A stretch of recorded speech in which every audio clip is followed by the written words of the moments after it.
This isn't just a podcast, it's a movement. The Middle Ground Mic is fighting for truth and unity. Subscribe now or support us today. Links are in the notes. Stand with us. Good evening, everybody. This is Joe at the Middle Ground Mic. I've got a good friend here tonight, Amit. He's a corporate communication expert, TEDx speaker. He's going to join us tonight to unpack humane, practical playbook for navigating office politics. I know a lot about that. Leading with confidence, communicating with impact without losing your soul. And let me tell you, 25 years in office politics, it definitely can take a toll on your soul. Hey, Joe. Sorry. Go ahead and introduce yourself. Tell everybody who you are and what you're about. All right. Hey, Joe. I think I was very curious to jump in when you introduced me. It's nice talking to you. And yeah, it's a very interesting topic. Yeah. Give everybody a little bit of your background, who you are, So it's very challenging not challenging. It's very interesting for me when people ask me this. I have a very spicy life so far. And the reason I say as a spicy life, because it's been a good roller coaster ride. So I'll try to summarize it as small as possible, but give the gist of it. So born in India, in Mumbai, and to my parents and, single child, no siblings. I lost my father at 15, lost my mother after a decade from there due to cancer. And I was a very dumb student in terms of the learning. So I realized soon that I need to capture one thing very, very clearly, and that is how to speak English, because that's a global language. And I started to work on that. I got into IT. Most of Indians at that time get into IT, so no big deal. But soon I started climbing the corporate ladders, go through all the hassles that I share about office politics and stuff. I worked in 7 countries, including United States, for almost 3.5 years. Good times for me. And now I'm in Australia. I'm a resident of Australia. Australia is definitely a big difference between especially America and Australia. Yeah, 100%. Talking a little, we had talked a couple weeks ago, and we talked a little bit about office politics, and how things change over time. You've been wherever for so long. I don't want to say you become a statue, right? But you essentially become a statue, and you've been at one place for so long. And then when the culture and the politics change, you fight to keep up, and you become the guy that goes, "Well, back in my day, we did it." How would someone battle that? Kind of like with your experience with office politics, how does that influence? Politics is very interesting, right? The gist of the politics is that there are 2 people or 2 different parties, a group of people who are fighting for a completely different cause. Like in this case, it's for the country, the power to get onto the stage, the podium, and then handle it from their perspective, right? Now, let's take the same concept to the office right now. In office, you also do the same thing. You have people who are different in thought process. They want to run the company in a different way, in a different style, in different countries, in a different system. Like you said, you come from a different place, all of a sudden things change. And that's exactly where office politics gets into picture.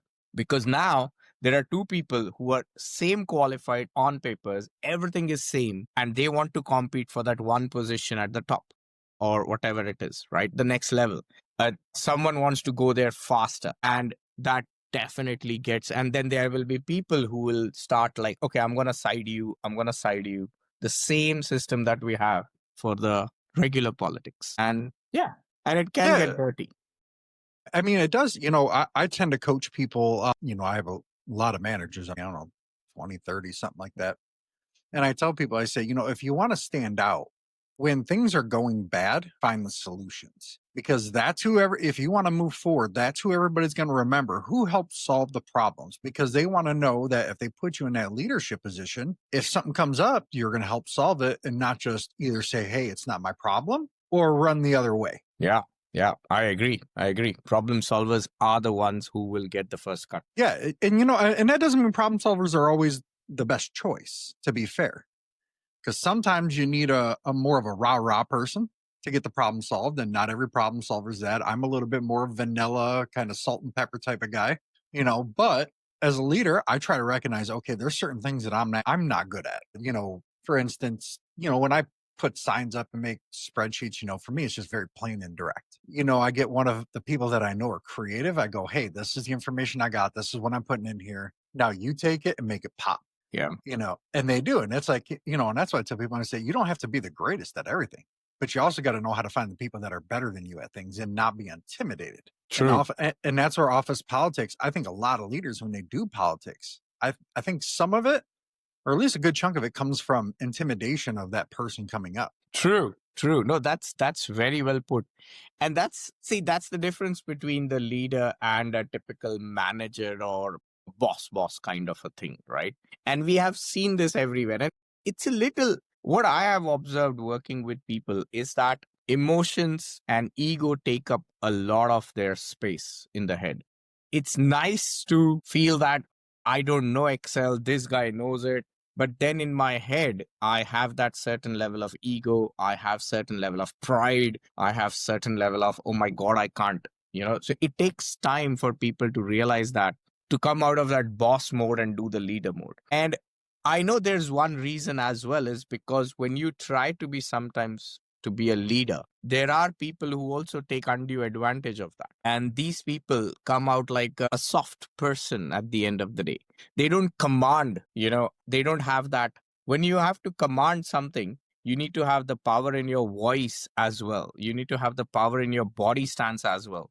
You need to showcase that with all your might. It's just not the words anymore. Right. So one of the things that I learned from my mentor was that it's not what you say, but it's how you say matters. Yeah, that's huge. Yeah. And that's been a fundamental thing for me. And I've observed this time and time out. Huge people, you might get scared looking at them, or someone who looks like a very timid person. But man, when they take a stance, you're like, all right, that's a person. That's a leader I would love to follow. Yeah. And I think that's what attracts people to loud and flamboyant leaders. Because they're like, okay, at least this guy's got something going on, where the other person may just look, even if they're not, if they come off a certain way, they look disengaged.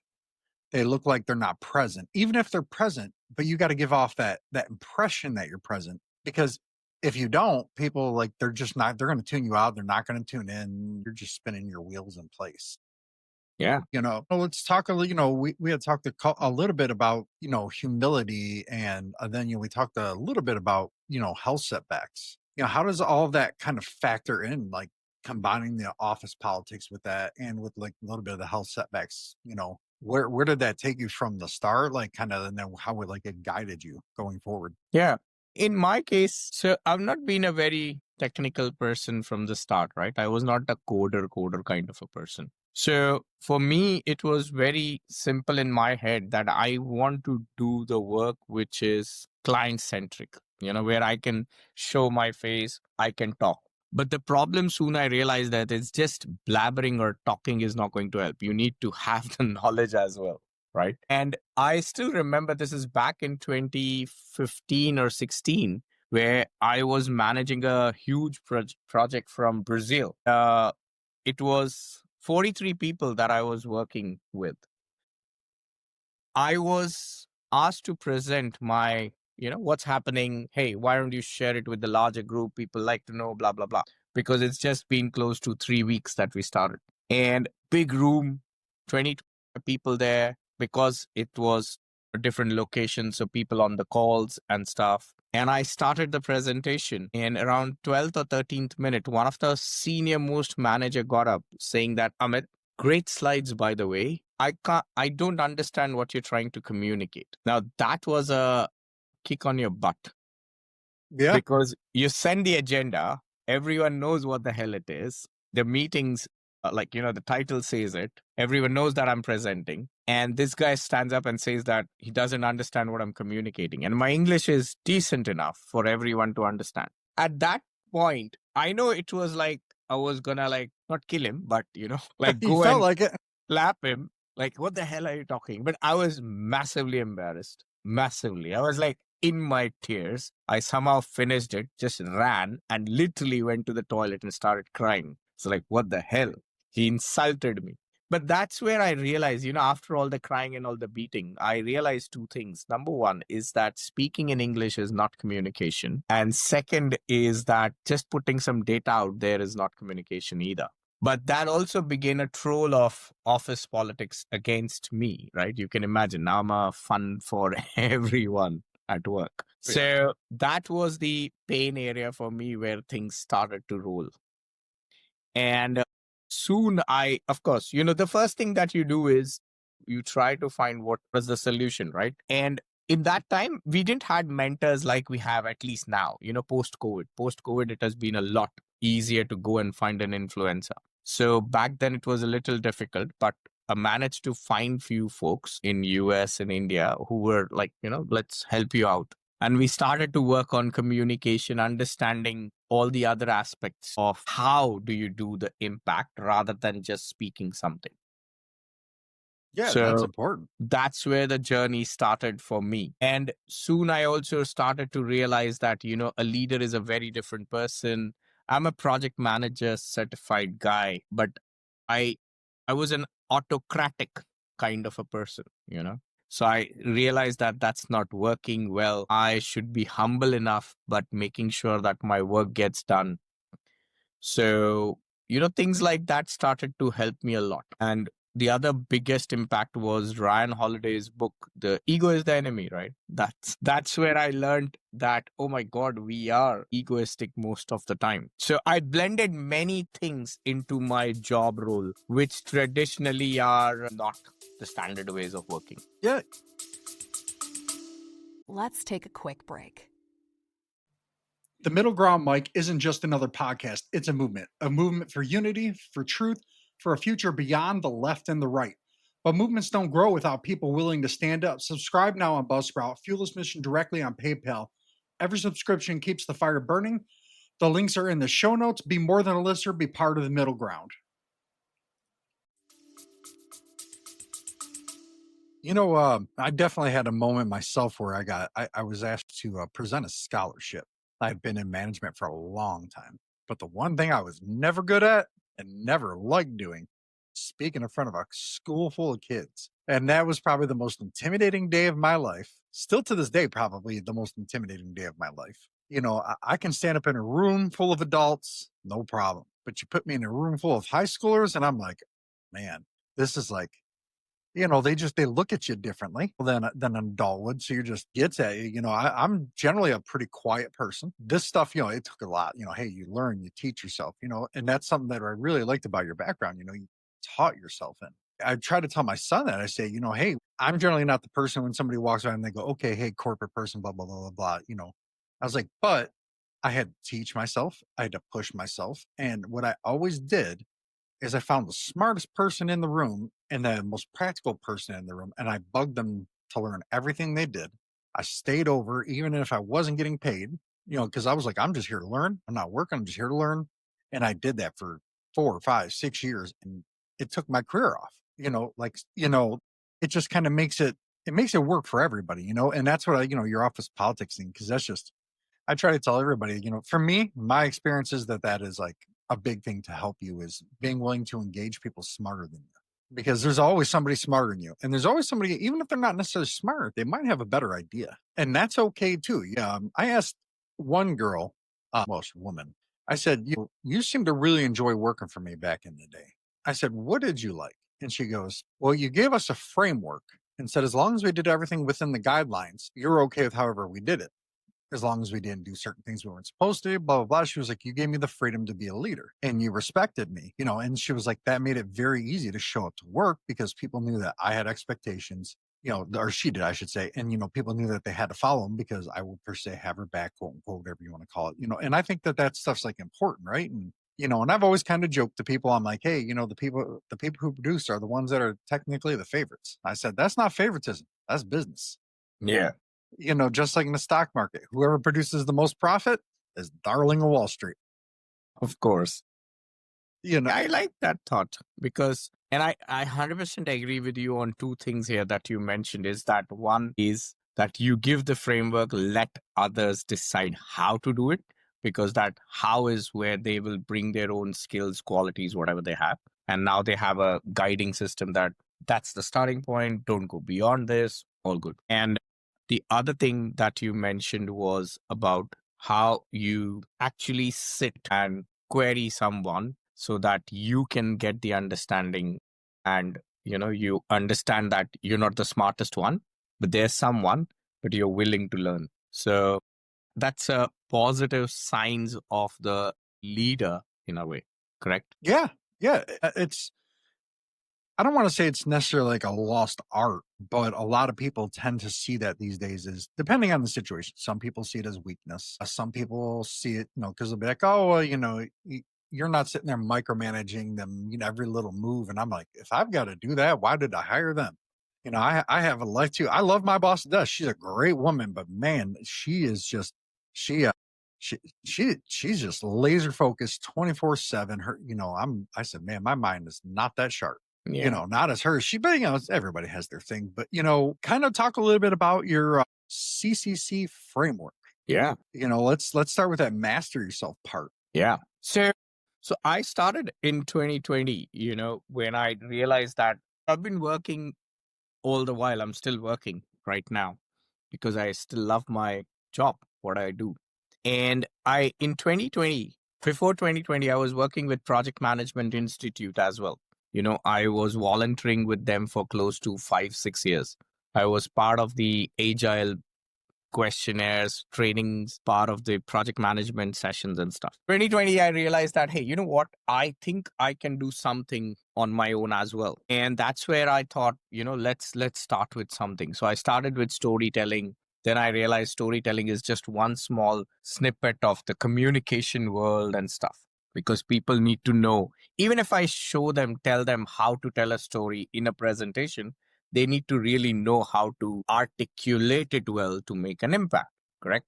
So that's everything right from the start of the presentation to the end and stuff like that. And while thinking about all of this, of course, frameworks are the best way where you can put all your thoughts so that it gets structured. No worries. So that was the stepping stone. So CCC starts with CCC is calm, clear, and collaborate.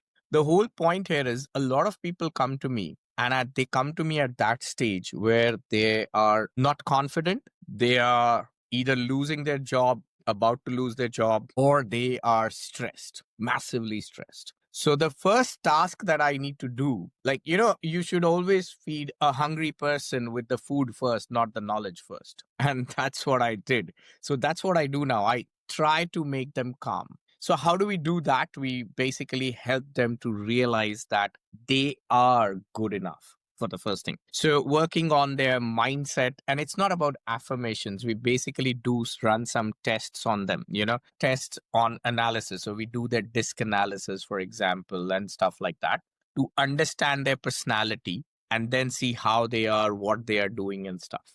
Right. So once I know their personality, once I know them as an individual, now I know where I need to work upon. Help them getting into the calm way and then build some confidence there. Give them some tips and tricks. How do you handle the next 20, 30 days? While you do that, let me now start working on your clarity part. Now, clear or clarity works is very simple, is that whatever you communicate has to be clear enough so that what you want to convey is what other person understands. No, it's very simple. Right. Yeah. The clarity, oh my God, clarity it's hard. But that is something that I have struggled with. And I will be open, honest, people. AI has helped me figure out how to communicate more clear.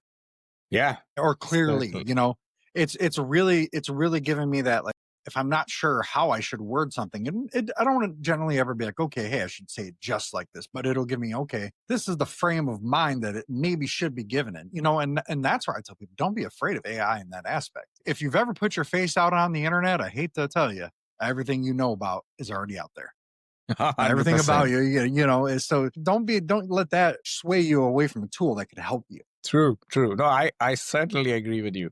We have our own AI as well, for that matter. So now what we do is, in the clear world, is that what is the day-to-day tasks that all my clients do, because they come from corporate. So day-to-day, they handle presentations, like weekly presentations, emailing. They talk, they chat, and they might send emails, or they converse physically as well, right? So what I do in the clear world is to help them with that. So we start off with, what's the body languages and stuff. What is the way you need to put yourself out there? What's the voice tones? Like, how do you make sure that you're talking like an authority person like this and say, hey, Joe, I want this work to be done today. And all of a sudden you just tilt your head and say that, hey, Joe, I understand it's a weekend coming up, but I still need to get this work done. I understand you might have some work, but I still need to get the work done. So just by this little tilting and a change of voice tone shows that I am now doing it, right? So that's clarity. Once they get that and we teach them how to get into the emails, like literally on to the point of how do you send emails, whom do you write, who should be into, who should be in CC, every little detail. Because in my world, stakeholder management matters a lot. If Joe is my boss or my boss's boss or is my colleague, is my team member, I need to make sure that I send the right information to him in the right way. So that if my boss is also there, suppose you're my manager, right? And if I'm sending a mail to your head as well, CCing you, I need to make sure that I don't bite my boss. Right. So I learned that Robert Greene, 48 Laws of Power, the first law says that do not outshine your master.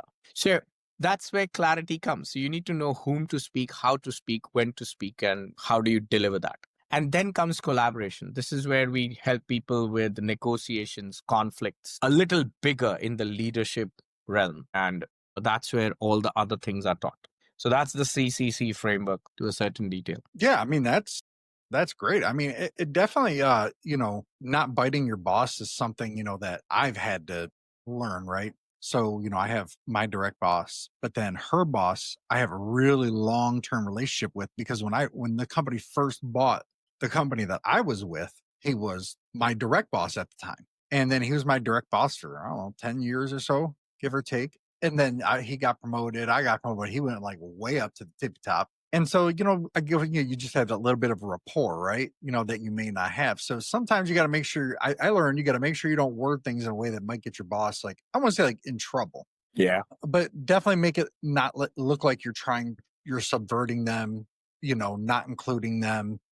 because people tend to get up in their feelings about it. I mean, I would too. I'm not gonna lie. I'm a human being. Like, hey, whoa, I don't care if you talk to my boss, but how come I'm not included on something?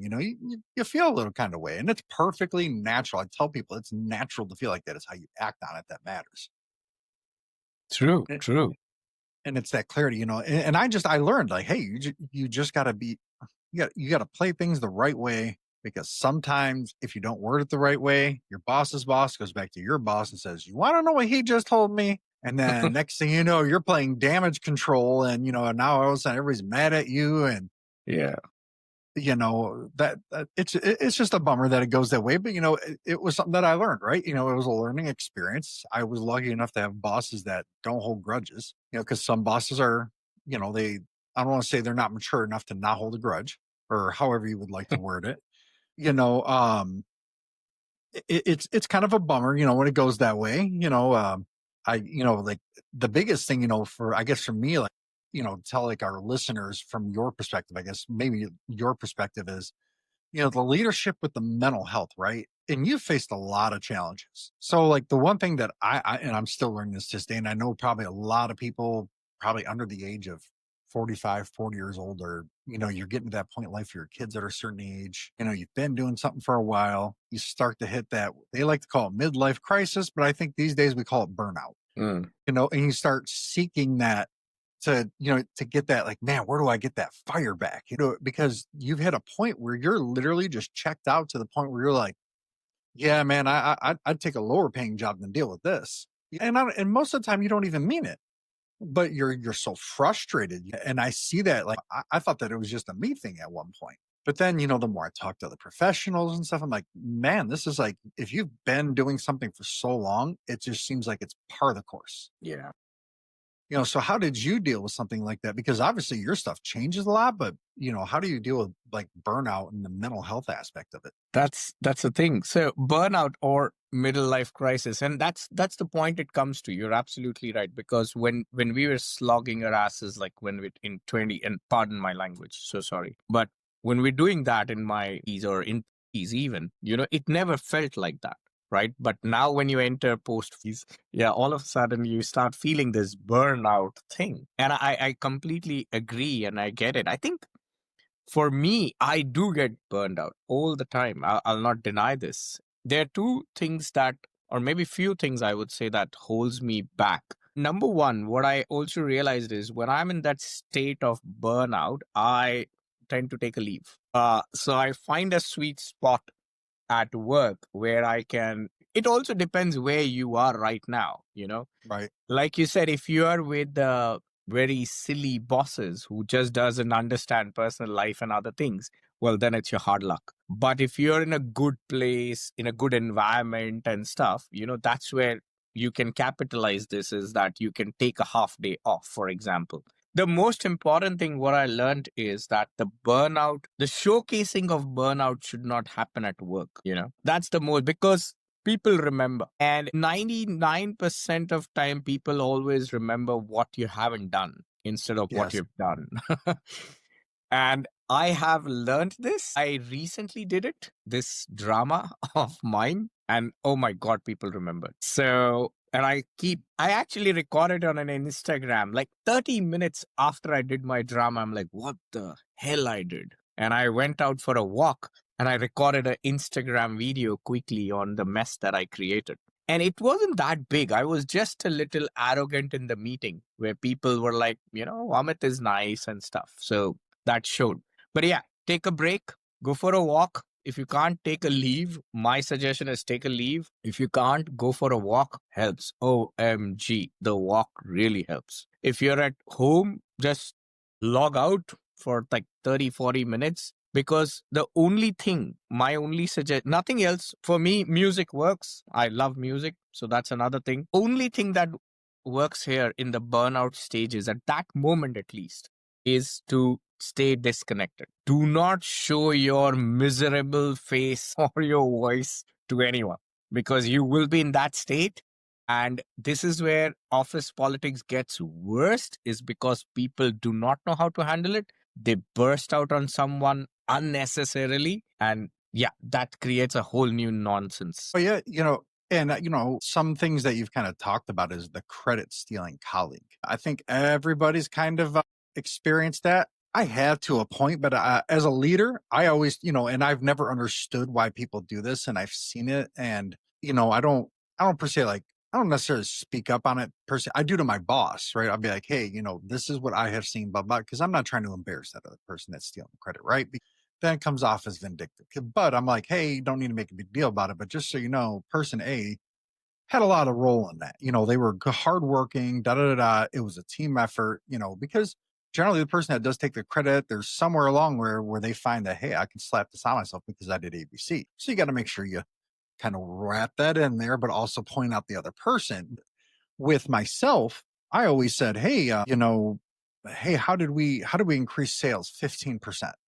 Well, we focused on customer service. We made sure, we focused on, hey, don't take a customer's frustrated personal, try to do the right thing, blah, blah, blah, just things of that nature. Right. And then I'll be like, hey, this person took the lead on it. Like I have a troubled location currently, and, it's in an area that's been hit with factory closing. So the sales are down. It's a real challenging spot right now. But when I got it, everybody was just toxic towards each other. I won't even call it a toxic work environment. They were toxic towards each other, which created an environment. So, hey, so-and-so, you didn't do this before you left today in the work group chat. Next thing you know, everybody's pointing fingers at each other. And it took me about 2 months, but I finally got everybody out of it. My bosses were like, we need to fire some people. I'm like, this was the culture that was already here. It wouldn't be fair to them to just do that because they didn't bow right away. I'm like, you have to change their thinking, change their habits, and you have to get them to see that there's a better way to do it so that they're happier. Yeah. And it's amazing to me that is like a foreign concept. Like people are just like, what? And I'm like, yeah, you can actually talk to somebody about something without being mean. Like I would say, like my show, the MiddleGround Mic, and that's kind of how I've always tried to approach the workplace, a middle ground. Because I know, I tell people, highlight your great attributes, boost them up, find people that can help you get those weaknesses, shore that up a little bit, but always highlight, even people below you, highlight their great attributes. Yeah. And say they're working on this. This is what we're doing for this. This is how we're going to measure the progress. This is the end goal. Boom, boom, boom. And I say, hey, this is what we got to do. We create a nice little tracking thing for them. All right, man, this is where you think you should go. This is where I think you should go. We come to an agreement. All right, we're going to spend the next 8 weeks doing this. And when you do that, people are like, this person believes in me. And they want to see him do well. And then they buy in. And then that's what you got to do. And then they see, I had the girl at the troubled location who's running it. She's doing an on-job valuation. And she had been passed over so many times. And they're going, oh, why is she frustrated? I'm like, well, the previous person kind of told her, oh, it's going to be yours. It's going to be yours, and promised her the moon and then didn't deliver. I said, what I've told her is I said, give me 6 months. I said, I can't promise you anything. I said, but if you do ABC, you keep improving. I said, you will get noticed by the people who make certain decisions. I was like, that's what you got to do. If you want to move up in office politics, especially, well, you got to toe the line that your boss toes to a point, put your little influence in there, but you got to toe the line. 6 months ago, people would have been like, I'd never promote her. I'd never even give her a chance. Now, when she goes into we have weekend meetings, she comes out, they're all going, man, she really knows what she's doing. And she's really pushing it. And I just, and I give her little tidbits, and she just keeps expanding. And now the one thing I'm teaching her is you got to let go of a couple things and put them on other people. Don't do it all yourself. Just because you can do it better than them, they've got to learn. That was something that I got to learn. My boss said, hey, man, if you want to move forward, you got to let go. And I'm like, well, what if they don't do it right? You're going to yell at me. And he was like, well, yeah, you're responsible for teaching them and following up with them, but you can't do it all. And he goes, you'll burn out. You won't sleep. And it's easy to do that in your 20s. But I tell everybody, I'm like, man, you get into your 40s and you're sitting there going, man, I am glad I taught people to do things, because I do not got the energy like I used to. Yeah. I'm sure you value your sleep now too, a lot more than you did 20 years ago. That sleep is important. Kind of getting back to the credit stealing colleague, right? From your perspective, why, obviously, kind of talk about a little bit what you went through, but also kind of give like your perspective of why why somebody would do that, rather than just being like, hey, include that person, because you're both going to look good. Second, you're going to get people to support you for that goal or that job that you're aspiring to, because they're going to say, hey, he's including me. So I just, maybe from your perspective, talk about what you went through and why people do things like that. Yeah. So I heard you, and your points are valid in the sense of, get others, help them and get them onto a speed like you did for that girl who actually started showcasing stuff. Now, when it comes to credit, and please note that I have worked in different countries. So the way I see things, and I don't want to sound like a negative, toxic leader. Okay, but I'm sharing what actually happens on the ground as well many a times. There are two things that happens. One is that there is a credit stealer who knows who's stealing the credit. And the other one is that someone just does it unknowingly, out of the help, out of that. Like you said, right? Your boss told not to go and take up a lot of work, right? But imagine if you keep doing it, in a way, you're taking away a lot of credit from others, because you're doing the work that others should do it. You're not doing it intentionally. You're doing it from all your nice heart, but that's not the world sees it, right? So That's the part one. The second is who do it intentionally. Now, in the unintentional world as well, or in the intentional, you also mentioned that we start off with something positive about that person and, their attributes, and then build it on that. Where I have learned here is that, so I come from a place like India is a very multicultural country. On top of that, I worked in 7 countries like United States, Sweden, Philippines, China, Bangladesh, now in Australia. Okay. I have personally witnessed that when you start with something optimistic about someone, a lot of time they have a seed of doubt in their head as to why this person is praising me. And this especially comes when you are a senior to that person. See, because a lot of people culturally are also developed in such a way that give me instruction ABC and I'll do instruction ABC. Now, all of a sudden, before giving the instruction ABC, you're coming up with 3 nice things about them. And they're like, oh my God, am I going to get A, B, C, D, E, F as well today? So you got what I'm saying, right? So that's where I am very, very mindful most of the times. How do I put out things? Okay, so that's part one. The second is there are people who will take the credit, because there are two things that's happening, especially in today's day and age, is that there are jobs. Remember when I said at the start, this person has the same quality, this person has the same skill set, everyone, they're all fighting towards the top. Now, there are also situations and the way culture of the company is. Like you just shared an example earlier, how people chat and stuff. And because of that, it's like a cutthroat competition for everyone. Like, if I'll not do it, he'll get it or she'll get it. So when I see this, I as a mentor and a coach, I put my client and I ask them a lot of questions. Do you have an EMI? What's the family? Do you have a mortgage? What's your family stuff and things? Because when I tell my clients, I always tell them this one thing, is that remember, the person who's taking your credit, you do not know everything about that person. And it's a fact. You need to learn that, because you do not know how they have been born and brought up. You do not know their current situation. They might need the next salary hike more than you in their heads or whatever. It could be pride, it could be money. And unfortunately, whatever we can say, it's a nice world, of course, but people will go and do what they have to do for what they want. Yeah, it's natural. I mean, it's part of the human spirit, really. Yeah. Whether if it's good or bad, they're going to do it. Yeah. And in this case, this is where I exactly wanted to thought, is that in their head, stealing the credit is not something bad. Yes. And that's 1000%. the fundamental problem that starts. Because now you're fighting a battle with someone who is like, I'm not doing anything wrong. Right. It's accountability, right? People, they don't, and it's not even saying that there's like you were saying, they don't think they're doing anything wrong, but it's that accountability aspect that maybe they don't understand what accountability is. Yeah. And that kind of leads to that. Like you're saying, unintentional stealing it. So they're not going to think that it's wrong because they don't understand how to be accountable to it. Yep. And to help that, I have a very simple system that I train everyone. I've been doing it because it helped me. Journaling. Right. And it's a pain, but here's a simple thing. Open up an Excel sheet, put a day column. So date, day, what day it is, what date it is, and your task, how much efforts you took, and a comments. That's all. Just start doing it every day.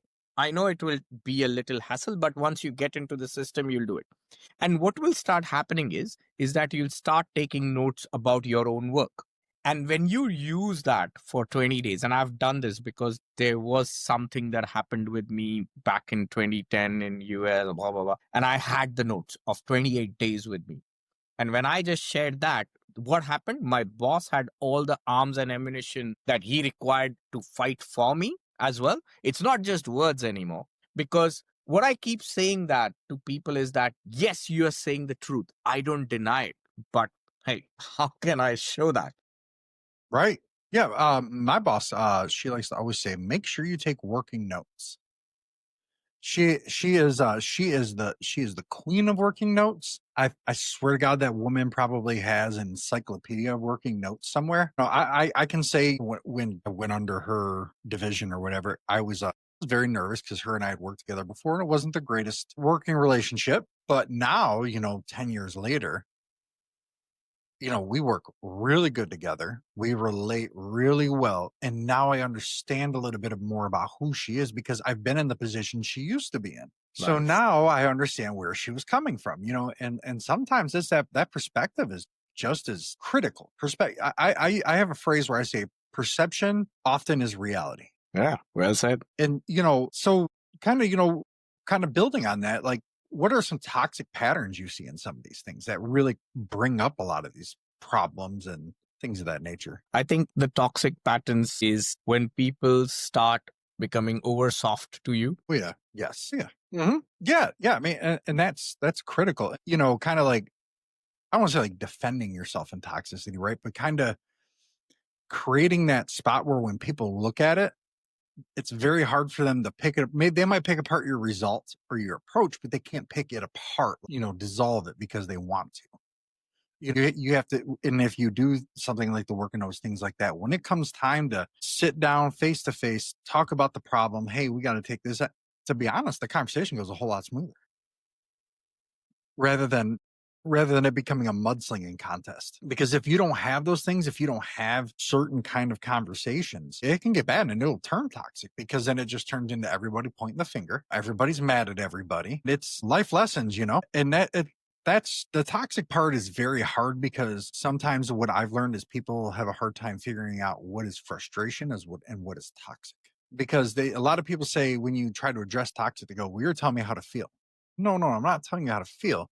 I'm saying we got to do things in a certain manner and communicate things in a certain manner. Just because you're upset doesn't mean you can go ballistic, and that's hard. That's hard for some people. You're going to always have that one person that you've probably worked with for a long time, or even if they've moved on, you're still really good friends. You can just call up and be like, man, let me tell you something. I had to do that yesterday. I work in the food industry and had a young lady who's failed visits, and she had barely passed one, but had some critical things she shouldn't have missed. And I go to another location. Here she comes walking out of the back. I'm like, what are you doing here? You're 45 minutes away from your location. And she comes out of there and she's just eating something, walking through the location. And I'm like, you literally just failed one of those visits a couple months ago, barely passed this one.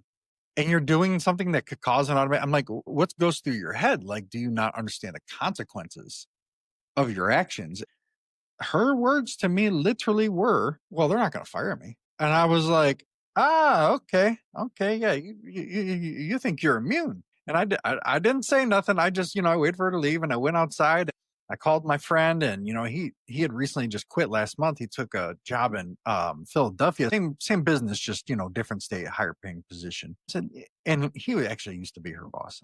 I said, man, have you ever had this problem? He goes, oh yeah, man, that's just how she is. He goes, she'll learn. And I'm like, I've never had a general manager look me in the face and say that before. I'm like, he was like, oh, she doesn't mean disrespectful. I'm like, no, that's pretty disrespectful. When you're trying to be like, hey, this is not okay. I didn't make a big deal about it right then and there, right? Because all that would have done is just create a problem. In my younger years, I would have said, you know what, let me tell you something. When you got that young 25-year-old, that passion in you, where you can go toe to toe with them, and you get older, you go, no, that just don't work for me no more. I know time's limited for both of us. We kind of give us like a little quick rundown of like the confidence bag. Well, I mean, that's kind of like what we talked about, with tracking it, but how would somebody build their confidence in office politics, kind of relating to, what you went through, right? Like, how do you build your confidence while retaining who you are? Because you don't want to be unauthentic, because people, whether they're good people or bad people, they can pick up on a fake a mile away. It's like in our gut as humans. Yes. Yeah. Yeah. That is pretty much spot on. That's you got to learn, and that takes time, and it's hard, and that's the one thing I'm very critical of education institutions. And I know the ones that I've dealt with, I'm not knocking everybody, so nobody come for me, please. It's, they don't teach some of those, I call them little nuances, right? Because those little nuances make the world of difference. And they just kind of teach you, can you recite from the book and we'll call you good. But, Amit, I really appreciate you coming on today. Everybody, if today, want to talk, just give everybody a way, like, hey, this is your company. Like, hey, how can they get a hold of you? Awesome. Thank you. Heck yeah. And everybody, I would encourage you to do that. If while you're reading one of these books, folks, we got our own branded coffee coming out next month. It's called MiddleGround Coffee. Kind of works out with the name, and I thank you everybody for joining us. It's great having you on. Remember, everybody, stay kind, love one another. Remember, we all come from the same dirt. We'll return there one day. Or like our new slogan says, there's no left, no right. We're going to go straight forward, and we'll see you all next time.